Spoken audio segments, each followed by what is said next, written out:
Je voudrais commencer par remercier Romain Bertrand et Patrick Boucheron de m'avoir fait signe pour venir parler de la description devant vous. Et voilà, je voudrais d'abord commencer par dire que la lecture du détail du monde, qui est le livre qui nous rassemble aujourd'hui, nous conduit d'emblée à regarder vers la littérature.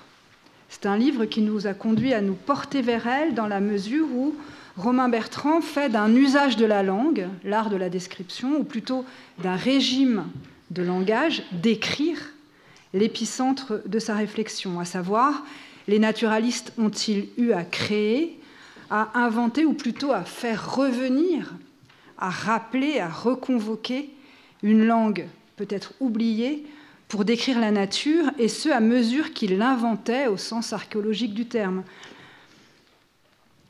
à mesure qu'ils en prenaient connaissance, et comment cette nouvelle langue, une langue donc issue du terrain, issue de l'expérience, issue de l'exploration, articulerait-elle dans son lexique même la littérature et la science, la restitution du sensible et la classification, et la poésie et la taxinomie, par exemple. Ainsi, à mesure que les naturalistes pénétraient les jungles, cartographiaient les rivières, capturaient les coléoptères, ces hommes, confrontés aux lacunes du langage, ont-ils dû inventer un art de décrire et trouver ces mots qui manquaient?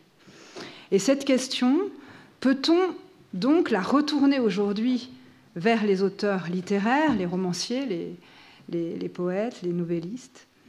À savoir, est-il possible de retrouver par la description, par le travail de la langue, par ce que l'on appelle l'art de décrire, le souci des surfaces du monde qui était celui des naturalistes, et qu'est-ce que la description dit justement de cette attention, de ce souci, en quoi elle engagerait notre regard et de ce fait notre responsabilité.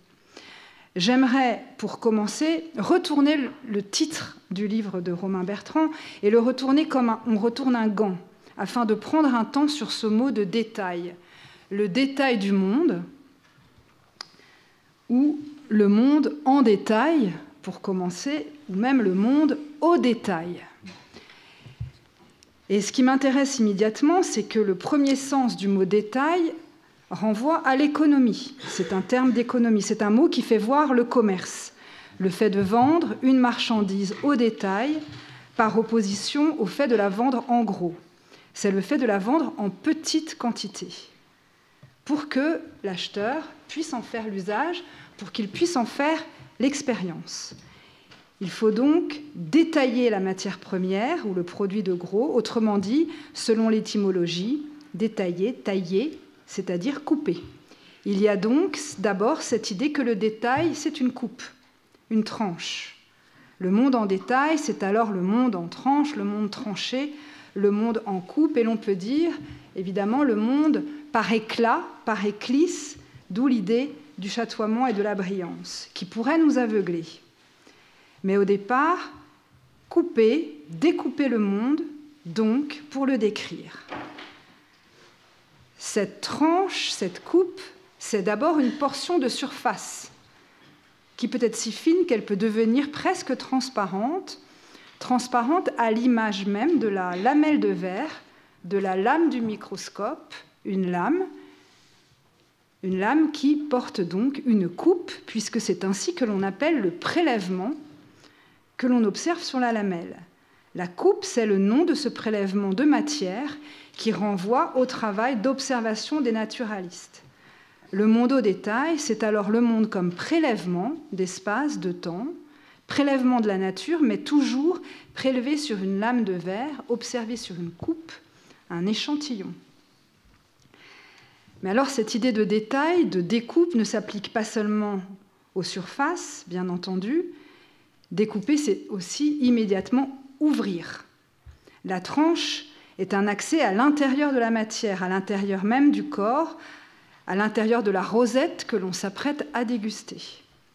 En médecine, par exemple, pour construire des images dites pertinentes du corps humain, on le balaye d'un faisceau de rayons X et selon une technique d'analyse dite tomographique qui consiste à en saisir les données par tranche, on le coupe, chaque coupe ayant une épaisseur d'1 millimètre, On va analyser ces coupes dans tous les plans de l'espace, le plan coronal, axial, sagittal ou oblique.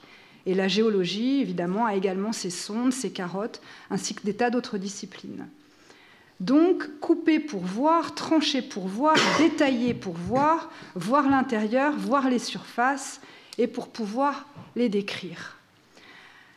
J'écris des romans, des nouvelles, des fictions, et puis aussi des récits plus documentaires, et mes livres, je les conçois comme de longues descriptions, comme de longues coupes, justement. Ces descriptions moduleraient alors différentes facettes de l'acte de décrire, différentes acceptions de l'acte de décrire. Parce que décrire, c'est, par exemple, saisir, cueillir, capturer. Et c'est peut-être alors tuer. C'est la phrase lasso, celle qui attrape, qui ramasse, qui serre. Serrer, piéger. Décrire, c'est aussi étaler, divulguer, offrir, l'idée de faire une offrande. Et alors, c'est la phrase qui se dilate et qui chauffe. On peut penser à une phrase comme un panneau photovoltaïque qui absorbe, qui s'imprègne, qui chauffe. Décrire, ce serait aussi évidemment chercher, connaître, ou plutôt prendre connaissance. Et alors cette phrase, elle avance avec une langue frontale posée sur le premier mot qui la compose. Et enfin, peut-être, alors c'est pas la seule, tout ça n'est pas vraiment exhaustif, mais décrire, c'est pour moi faire revenir, se remémorer. Et alors cette phrase, elle est peut-être issue de la bouche du coquillage. C'est une rumeur, et ce qui s'y exauce, c'est la notion de voix. Alors il me semble que cette phrase, justement, cette description, elle ne peut effectivement s'avancer qu'en surface. Pourquoi ? Pourquoi, justement, elle est forcément de surface ? Alors je vais citer Borges pour cela, parce qu'il a dit justement quelque chose de ce monde poreux que nous habitons. Je tire ces vers d'un poème issu du recueil qui s'appelle « L'autre et le même », poème du 4e élément. « Mais tout comme les mers trament d'obscurs échanges, dans ce monde poreux, il est tout aussi vrai d'affirmer que chaque homme s'est baigné dans le Gange. » Donc pour dire quelque chose de ce monde où tout se contamine et s'échange, où le dehors et le dedans mélangent volontiers leur place, pour manifester quelque chose de ce mouvement, l'écriture doit devenir à son tour aussi poreuse que la peau, et donc se faire surface. C'est cette idée que l'écriture, la langue, doit devenir une surface de contact, précisément. La description est, à mon sens, une écriture de contact, une écriture de la surface, où justement tout est placé sur le même plan. Et là, je vais citer Romain Bertrand, qui parle de cette folle idée d'une description qui ne retranche rien de ce qu'elle décrit, on verra trancher justement après, qui fait la part égale au gigantesque et à l'infinitésimal, à la galaxie éolienne. Donc tout cohabiterait dans cette phrase qui décrit, tout serait placé sur un même plan d'immanence.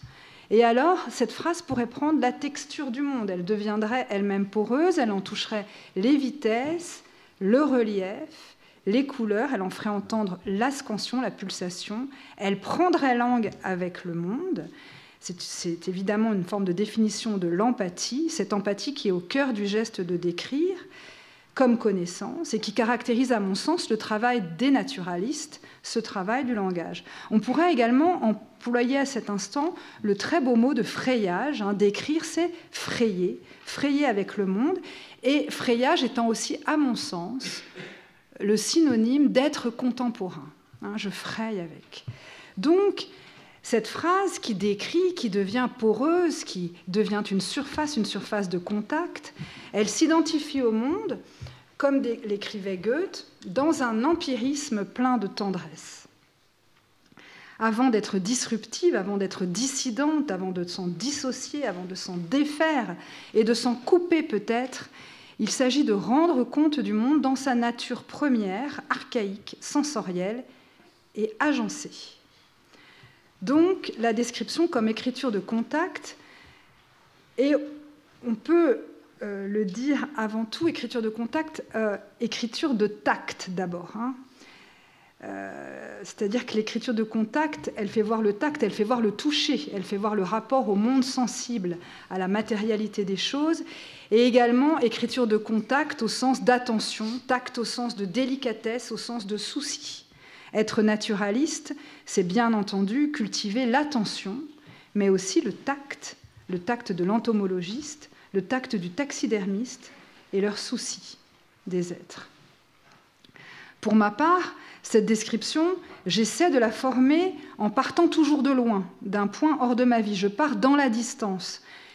Et j'essaie de la former comme on partirait à l'étranger. J'écris comme on part à l'étranger, comme on pénètre dans un pays comme je pénétrerais dans un pays dont je ne parlerai pas la langue. C'est toujours ma position de départ. D'instinct rallier des mondes inconnus, des mondes techniques, des mondes professionnels, culturels, sociaux, des mondes langagiers qui me semblaient hors d'atteinte, m'a paru la seule façon de formuler un questionnement intime, qu'il soit politique, comme dans Naissance d'un pont, métaphysique, comme dans Rêler par les vivants, ou alors littéraire, comme dans Un monde à portée de main. Et j'ai suivi cette intuition de livre en livre, pariant sur le fait que chaque livre m'initiait à ma propre langue, au sens de initiation, passage de seuil, au sens anthropologique du terme. Et il y a eu, dès mes premiers textes, un parti pris des choses, un parti pris de la matière, donc pour citer le livre de Ponge, un parti pris des choses dans leur nature physique, sensorielle. C'est dans ce premier monde que j'ai situé mon travail, car il est pour moi le foyer de l'expérience, mais aussi le foyer d'où surgissent les idées et d'où viennent les sentiments. Et cette piste m'a conduite à recueillir, à mobiliser des lexiques spécialisés, souvent issus de la sphère des métiers, et à les appeler, à les faire venir dans ma propre langue, de manière à les voir, à voir leur inscription dans la page est toujours un trouble, un grain. On repère immédiatement ces mots qui viennent d'ailleurs, ces mots qui viennent de lexiques techniques, professionnels, et de manière à les faire entendre. Dans mon dernier roman, donc Un monde à portée de main, l'héroïne Paula Karst est précisément peintre des surfaces. On dit aussi peintre en décor. Elle va apprendre à peindre les surfaces du monde dans l'atelier de la rue du Métal. Elle devient véritablement peintre des surfaces dans la mesure où elle apprend à peindre les matières qui composent, qui agencent la surface du monde, les matières minérales, végétales, animales, autrement dit les marbres, les bois, et par exemple l'écaille de tortue dont elle fait son diplôme. Elle doit évidemment rendre leur texture, leur couleur, leur nuance, leur matière et évidemment leur brillance et donc leur reflet. Dès la rentrée, on lui annonce ainsi le programme, son professeur lui annonce ainsi le programme, dès la rentrée on peindra les bois, les chênes qui sont loin d'être les plus faciles, lui dit-on, mais aussi l'orme par exemple, ou le frêne, l'ébène de Macassar, l'acajou du Congo, la gerbe de peuplier, le poirier, la ronce, ceux que je jugerais bon de savoir peindre. Mi-novembre, on attaquera les marbres, portor et grand antique, jaune fleuri, vert de mer, granit de Norvège et comblanchien, labrador et rose de Bohême, cirrhos, brèche violette et rouge de Vérone, onyx jaune d'Algérie et henriette blonde, fleur de pêcher, griotte d'Italie, campan, escalette ou cipolin. L'énumération de ces noms est bien autre chose qu'une table des matières. La femme prend à les prononcer un plaisir visible et sa voix ondule dans la pièce comme un chant chamanique dont Paula, l'héroïne, ne capte rien, sinon le rythme. Paula comprend aussi que le pinceau, dans cet atelier, elle va comprendre que le pinceau est un mot qui ne s'emploie ici qu'au pluriel. Pinceau n'existe pas au singulier. Ici, il n'y a pas de pinceau. Après quoi, c'est l'inventaire des pinceaux, et ceux de Paula sont beaux et propres, la virole est étincelante, la touffe douce. On distingue ici un pinceau à la vide, un petit gris à soie de porc, un nez pointé, un stripper, un effilé à hampe de bois en martre Kolinsky, et celui qu'elle considérait comme son pinceau fétiche, un pinceau à laque en poil d'ours, d'Alaska. Nombreux sont ceux dont Paula méconnaît la fonction et qu'elle a rangés là comme on rassemble une bande avant un braquage, s'assurant de leur présence silencieuse et loyale, et qu'elle regarde à présent avec curiosité. Ce sont là des outils créés pour refaire le monde. Et de fait, les mots qu'elle engrange vont l'aider à refaire le monde. Elle doit apprendre une langue inconnue. Et celle que l'on parle dans l'atelier est une langue inconnue que Paula doit apprendre, qu'elle décrypte penchée sur des schémas anatomiques qui définissent un plan de coupe transversal, tangentiel ou radial, un bois débité sur d'os ou scié sur quartier, ce que désignent la loupe, le moiré ou la maillure, le fibre, le parenchyme ou les vaisseaux. Paula garde dans la poche de sa blouse un petit répertoire à couverture noire et un crayon de graphite. Elle engrange les mots tel un trésor de guerre, tel un vivier, troublée d'en deviner la profusion, comme une main plonge à l'aveugle dans un sac sans jamais en sentir le fond. Tandis qu'elle nomme les arbres et les pierres, les racines et les sols, les pigments et les poudres, les pollens, les poussières, tandis qu'elle apprend à distinguer, à spécifier, puis à user de ces mots pour elle-même, si bien que ce carnet prendra progressivement valeur d'attelle et de boussole, à mesure que le monde glisse, celui qu'elle peint, à mesure qu'il se double, se reproduit, à mesure que la fabrique de l'illusion s'accomplit, c'est dans le langage que Paula situe ses points d'appui, ses points de contact avec la réalité. Elle doit incorporer ce nouveau langage, elle doit apprendre à imiter les bois, et imiter les bois, c'est faire histoire avec la forêt. La dame au col roulé noir dit même établir une relation, entrer en rapport. Et Paula fera longtemps tourner cette phrase dans sa tête pour qu'elle décante, elle attend. Une vie végétale frémit dans l'atelier qui se prolonge sur les panneaux, prolifère sur les palettes, où les couleurs nuancent les jaunes, dégradent les bruns, hébergent un peu de rouge pour les acajou, et ce noir absolu que l'on trouve au cœur des ébènes les plus beaux. Les arbres se fendent, leur bois révèle des aubiers clairs, des duramins toujours plus sombres. Ils enseignent un répertoire de formes, un entrelacement de fils droits, ondulés ou spiralés, un semis de pores et de loupes qui chiffrent un monde à portée de main. Chênes, eucalyptus, pins, palissandres, acajou moucheté, loupe de thuya, tulipier de Virginie ou catalpa. Octobre passe et Paula s'en tire. Elle rêve à une nuit que sa peau devient ligneuse, mais elle produit des images. Même si son panneau se distingue des autres, toujours un peu laborieux, toujours un peu faiblard, jusqu'au jour où elle entend pour la première fois parler de la vitesse du frêne, de la mélancolie de l'orme ou de la paresse du saule blanc. Elle est submergée par l'émotion, tout est vivant.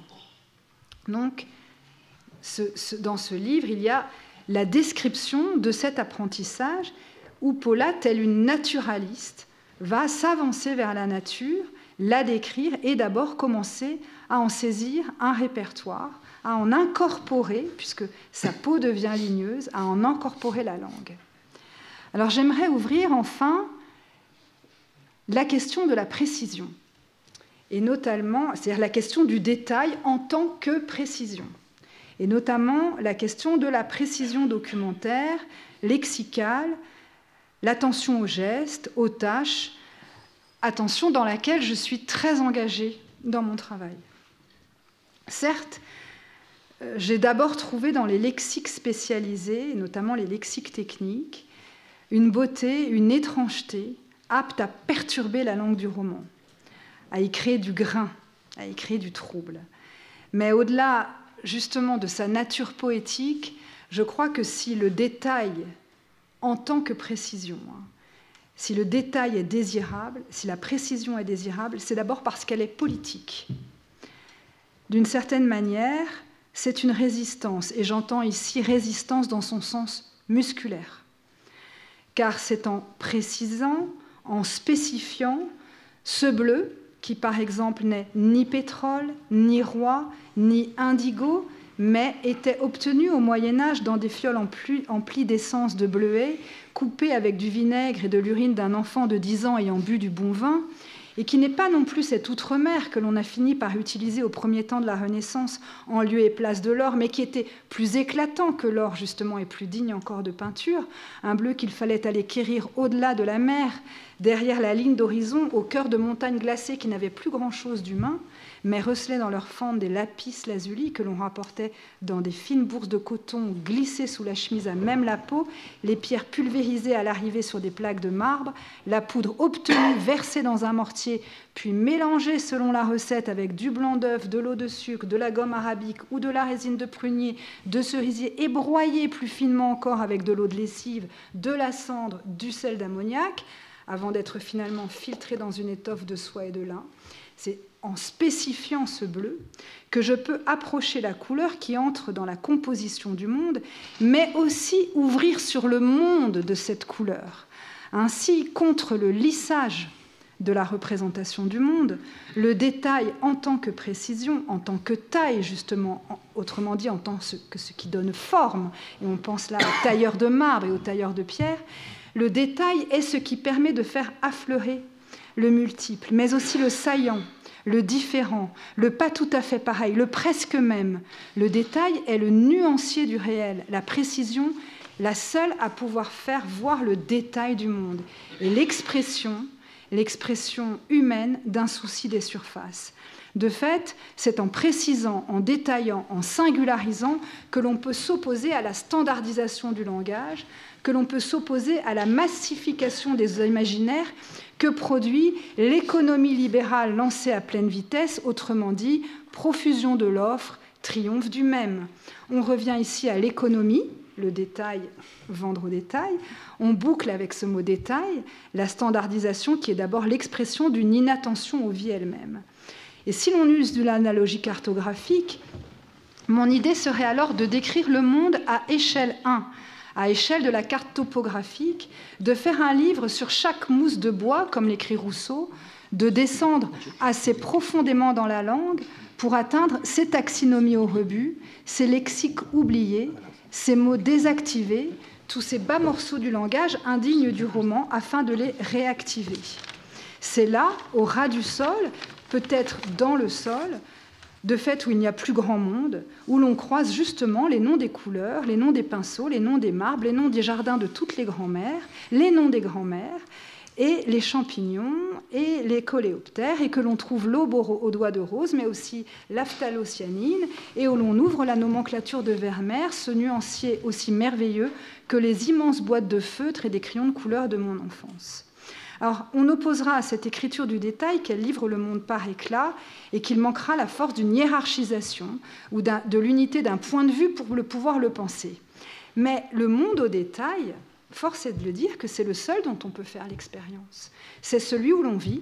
Personne ne fait l'expérience d'un rouleau de toile de coton, alors que chacun peut faire usage d'une chemise. Ce monde au détail, c'est aussi celui qui est à notre taille humaine, et donc celui sur lequel on peut agir. Ainsi, seul le souci du détail, qui n'est pas le lieu du diable, qu'on se le dise, ou alors c'est celui de nos démons, mais ça c'est autre chose, peut s'opposer à la généralité et par exemple à la foule, aussi floue que massive, de ceux que l'on ne caractériserait par exemple plus que par leur mouvement. Je veux parler des migrants. À rebours de la représentation dont ils sont l'objet, des gens travaillent à déconstruire la multitude pour faire voir ce qui la compose et que l'on s'en souvienne. Leur geste est de creuser dans le particulier, d'aller chercher la singularité de chacun, d'isoler, de préciser, de spécifier, d'individualiser, de détailler. Contre la violence de l'indistinction, ils font surgir des vies. Contre l'idée, par exemple, d'un ensevelissement, d'un engloutissement dans la mer, la disparition dans l'informe, des personnes effectuent un patient travail d'identification. Ils ouvrent les conteneurs remplis de cadavres que les cargos déchargent sur le quai du port. Ils examinent et comparent les visages. Ils prélèvent des échantillons d'ADN sur leur coupe, sur leurs lamelles. Ils effectuent des autopsies. Ils collectent des fonds pour inhumer ces corps étrangers dans un espace sacré investis par des généalogies locales. Ils ouvrent un cimetière, ils les enterrent et ils gravent, ils taillent leurs noms sur une pierre tombale. Ils retrouvent les noms qui manquent, car seul le désir de détail peut faire voir les mots qui manquent. Merci.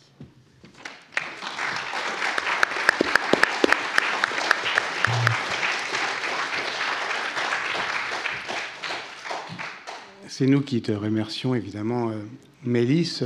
Nous, du parti de l'entaille, nous, du souci des surfaces, parce qu'effectivement, il est temps, après quelques échéances électorales, d'organiser des alliances. Et cette alliance, elle peut se faire assez simplement. Nous sommes en discussion l'un et l'autre plutôt sur les cavités, plutôt sur les entailles de la Terre, plutôt sur justement ce qu'il y a de karstique dans ton personnage de Paula Karst.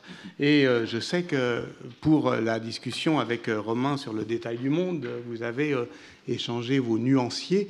On va ouvrir cette première discussion sur ce qui vous a, au fond, l'assonance entre vos deux livres qui me semblent justement beaucoup plus parlantes et riches en détail que histoire et littérature en général.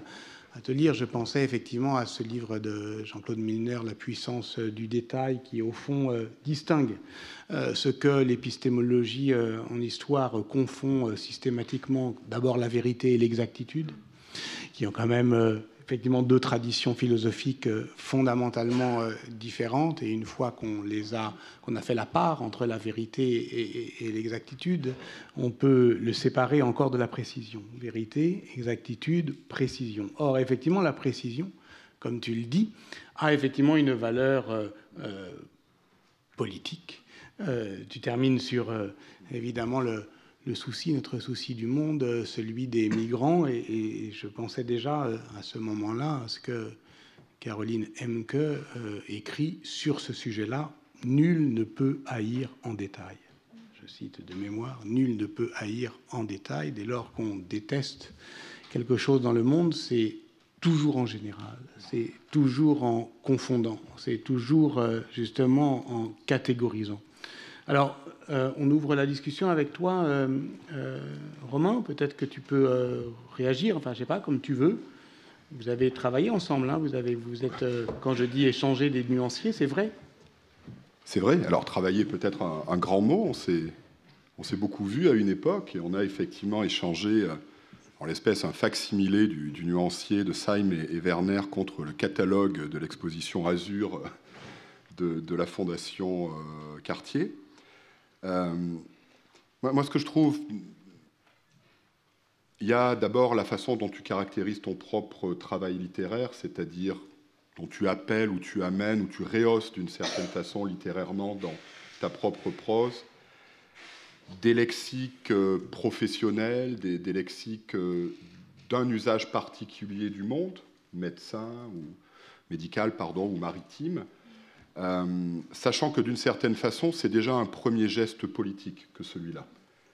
C'est-à-dire, tu dis perturber la langue, alors qu'on imagine la langue très monotone, monocorde du roman, précisément. J'aime bien que tu utilises ce terme de grain hein, dans ces deux acceptions, bretonne d'orage qui s'abat de façon imprévue et répétitive sur le promeneur, et le grain qui est ce qui, précisément, ne rend plus étale la surface, et donc qui redonne des prises. Et donc, dans le simple fait de reconvoquer ou de redonner une dignité narrative, littéraire à ces lexiques-là, comme dans Naissance d'un pont aussi, moi, qui est l'un des livres de toi qui m'avait le plus marqué sous cet aspect-là, eh bien, il y a déjà quand même un geste politique qui est le geste de l'accueil d'expériences ou d'usages pluriels du monde.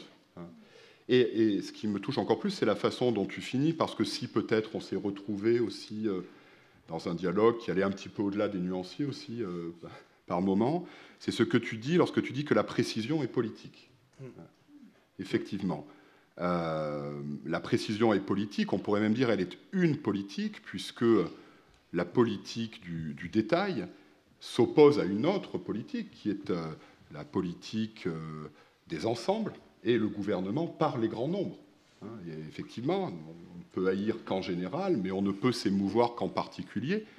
Le régime médiatique de traitement de la question des migrants et de leur mort en Méditerranée en est un bel exemple. C'est-à-dire personne ne s'émeut de 17 000 individus ayant perdu la vie, mais évidemment, le visage voilà, livide d'un enfant sur une plage, eh bien là, oui, c'est évidemment ce qui fait retrouver prise sensible sur le monde. C'est ce qui crée la relation d'empathie. Donc voilà, je trouve qu'il y a ces deux mouvements-là, il y a deux politiques du détail, d'une certaine manière, je crois, dans la façon dont... C'est-à-dire qu'il y a un gros adversaire, ou en tout cas, il y a l'adversaire qui est le discours et le gouvernement par les grands nombres, par les larges ensemble, et puis il y a... par les nombres, simplement. Ou par les nombres. Par les nombres, c'est vrai, parce que ça commence très tôt, finalement, la fin de l'empathie. Et voilà, c'est en tout cas ce que m'évoque ce que tu viens de dire. Merci. Pour répondre, je pourrais dire par exemple que c'est vrai que la question de la singularisation et la question de l'individualisation, de la spécification, elle est au cœur en fait des enjeux de la littérature. Il s'agit aussi d'entailler la langue et finalement de l'inciser pour y créer quand même de la place pour accueillir ces expériences diverses et aussi évidemment ces noms divers. Je dois dire que ces lexiques professionnels, ces lexiques langagiers, ces lexiques techniques notamment, je pense, j'ai commencé à les regarder au moment de Naissance d'un pont, qui raconte l'histoire de la construction d'un pont dans une ville imaginaire, et donc le roman progresse à mesure que le pont se dresse par-dessus le fleuve. C'est vrai que quand je dis qu'il y a le mot, mais il y a aussi le monde du mot lui-même. Hein. C'est-à-dire ce que je voulais dire quand je parlais c'est non seulement ce détail de bleu, mais aussi tout ce monde autour de ce bleu. Et là, on est un petit peu sur cette histoire de tic, hein, et dont tu parlais il y a 15 jours, je crois. C'est-à-dire qu'avec la bulle de savon autour de chaque tic qui vole dans la prairie, et l'idée que finalement le monde ne nous est pas donné en général, mais de fait, c'est comme nous sommes aujourd'hui dans cette salle, on n'est pas une audience, mais 1 plus 1 plus 1 plus 1 plus 1. Et ça, je trouve que c'est une chose... C'est une chose qui m'émeut profondément, et je pense que l'on a à y faire. Et la seconde chose qui me marque beaucoup un peu dans ces recherches sur les lexiques, c'est que la question non propre, non commun. Et je trouve qu'on devrait creuser cette histoire-là, non propre, non commun, et notamment toutes les difficultés que l'on a à manier dans la langue les noms des matières. Par exemple, quand le monde à portée de main est parti chez ce qu'on appelle une préparatrice de copie, c'est-à-dire la personne qui se saisit du texte et qui va l'établir pour la première fois dans le processus d'édition, il était question de ne pas mettre de capital à Carrare. Et de fait, par exemple, et pour moi, Carrare, c'était un lieu, c'était un nom propre, et elle... en a fait un nom commun en enlevant la capitale. Et de fait, elle a œuvré de la même manière. Alors elle me disait, mais pour les noms de vin, c'est pareil, etc. Et alors, dans cette histoire non propre, non commun, de lexique, détail et tout ça, je crois qu'il y a aussi une question très importante qui nous est posée, c'est de finalement traiter ces noms, de donner à ces noms communs un statut de nom propre. Hein, c'est-à-dire de faire qu'ils soient si puissants dans leur geste de nomination, qu'ils s'exaucent d'eux-mêmes sur la page comme des noms propres. Et en fait, il faudrait arriver à écrire en maniant un lexique. Alors, ce n'est pas justement à majuscule, dans le sens la majuscule qui écrase, etc., mais dans l'idée du nom propre, c'est-à-dire le nom qui est celui d'une seule chose, d'une seule personne, et qui ne désignerait qu'elle, et qui permet de nous ajuster, finalement, à la surface des choses. Et ça m'avait vraiment troublée, et ça me permet de revenir vers ce nuancier de Werner, etc. Parce que, de fait, ces noms de couleurs, qui sont des noms communs, sont toutes caractérisés aussi par des noms propres. Hein. Le vert véronèse, et je trouve qu'il y a quelque chose dans cette espèce de... Là, il y a une question, je pense, à voir. D'ailleurs, pour défendre un peu l'entaille de Bataille ou de Foucault, on pourrait dire aussi que c'est de la clinique. Hein, c'est-à-dire qu'au fond, cet art de la description, cette volonté de décrire avant d'interpréter, c'est très exactement ce qui sera à l'œuvre dans 15 jours lorsqu'on traitera des rapports entre histoire et psychanalyse, et c'est ce qui évidemment sera aussi à l'œuvre 2 semaines plus tard lorsque, avec l'œuvre de Philippe Descola, on sera dans la question de la description ethnographique. Donc au fond, ce qui est le plus saillant dans cette entreprise commune, c'est de déborder, au fond, la question des rapports entre histoire et littérature qui, jusque-là, sont de plus en plus obsessionnellement saisis depuis le régime de l'enquête, vers le régime de la description, ce qui permet aussi d'élargir la conversation précisément à l'anthropologie. Mais puisqu'on parle d'élargir la conversation, on vous propose effectivement de commencer... Vous êtes d'accord, Romain? Ah oui, bien sûr. Bon, alors si vous êtes d'accord. Une première discussion sur ce que nous venons d'entendre. Si vous avez des questions, des remarques, elles sont les bienvenues. Ah bah oui, bah voilà. Je voudrais vous demander, je m'interroge sur ce statut du détail que vous présentez comme sans interpréter, sans passer à l'étape au-dessus. Mais si on prend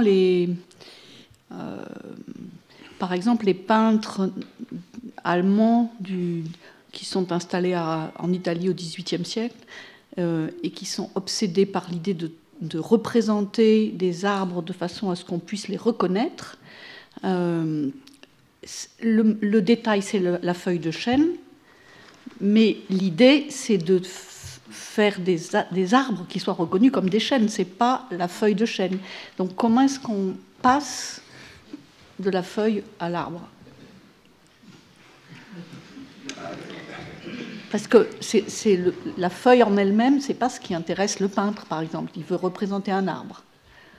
Et toutes les théories de l'art de la nature du XVIIIe insistent sur cette importance du détail de la feuille, mais comment on passe à l'arbre? Et en même temps, dans évidemment alors on pense à Daniel Arras, à l'histoire rapprochée de la peinture, ce qu'il appelait l'histoire rapprochée de la peinture, c'était une histoire retardée de son interprétation. C'est-à-dire, il s'agissait de retenir le plus longtemps possible l'interprétation qui consiste effectivement à reconnaître dans une image une allégorie, par exemple, et avant de le faire. Oui. L'exemple de la mouche. Et avant de le faire, et ça c'est quelque chose de très puissant, y compris du point de vue pédagogique, on ne cesse de le dire quand on enseigne, n'allez pas trop vite à l'interprétation, décrivez. C'est évidemment pas une réponse à votre interrogation, mais moi je suis plus habitué, effectivement, Daniel Arras l'était aussi, à des peintures plus anciennes où, effectivement, comme vous le savez, ce qui est sidérant, par exemple, chez Léonard de Vinci, dont on parle, c'est qu'aujourd'hui, qu'on fait justement, qu'on fait des entailles numériques dans la surface peinte et qu'on peut effectivement saisir toutes les couches picturales qui forment, je sais pas, la Sainte-Anne, par exemple, qui a été entièrement soumise justement à ces techniques dont vous parliez l'un et l'autre, qui sont les techniques de feuilletage par rayon numérique. Ben, on se rend compte qu'effectivement l'arbre est entièrement feuillu, mais sous les feuilles, il a peint les branches et il a peint chaque brindille. Et de même qu'effectivement, il rêvait qu'on puisse effectivement, qu'il n'y avait pas pour lui justement d'opposition. Et c'est peut-être cela, à mon avis, que saisit Foucault, malgré tout, dans Les mots et les choses. Il n'y avait pas d'opposition entre aller fouiller les êtres, en l'occurrence Léonard était anatomiste, et chercher effectivement l'éclat des surfaces. C'est-à-dire que pour lui, il fallait faire l'un et l'autre. Oui, ou peut-être que d'ailleurs pour cette histoire de l'arbre, comment on passe de la feuille à l'arbre, alors la feuille, elle n'est pas seulement d'ailleurs, c'est pas forcément, le détail n'est pas forcément une métonymie, d'ailleurs c'est ce que dit Daniel Arras dans son livre. Hein, mais il y a aussi l'idée de capter justement ce qui, du chêne, fait le détail et ce qui le distingue des autres arbres. Et par exemple, il n'y a pas que la feuille. De loin, ça serait la silhouette, la frondaison, la ramure, cette espèce de doré qui le signe la couleur de ces feuilles à l'automne. Je veux dire que la feuille en elle-même n'est pas l'unique détail par lequel on fait advenir l'arbre. Et je pense que pour les auteurs, enfin pour les écrivains, c'est exactement la même chose. C'est-à-dire que